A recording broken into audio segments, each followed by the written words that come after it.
আসসালামু আলাইকুম। Blog by জলিস মম পেজ থেকে আপনাদের সবাইকে নতুন একটি ভিডিওতে ওয়েলকাম করছি। আশা করছি আপনারা সবাই ভালো আছেন। আমিও আলহামদুলিল্লাহ ভালো আছি। আজ আমি কোনো রেসিপির কথা বলবো না, আজ আমি আপনাদের সাথে একটি গুরুত্বপূর্ণ কথা শেয়ার করব। সকল ননদদের উদ্দেশ্য করে বলছি। আপনারা হয়তো ভাবছেন মা বাবা আছে, ভাবি কোনো কাজেরই না। আপনাদের ধারণাটা একদমই ভুল। আপনি যদি কাউকে ভালোবাসেন, সে আপনাকে ভালো না বেসে পারবেই না।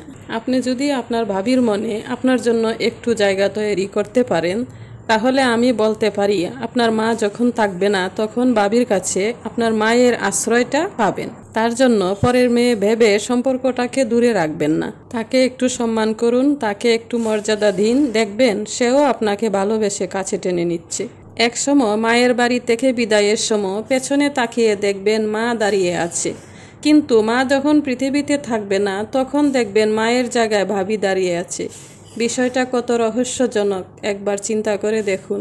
কিন্তু আফসোস, এখন আমাদের সমাজের মধ্যে সেই সম্মান জিনিসটা আর নেই। পরকে আমরা কখনো আপন ভাবতে পারি না, যার জন্য দেখা যায় ননদ ভাবির সম্পর্কের সাথে সাথে ভাই বোনের সম্পর্কটাও দিনে দিনে হারিয়ে যাচ্ছে।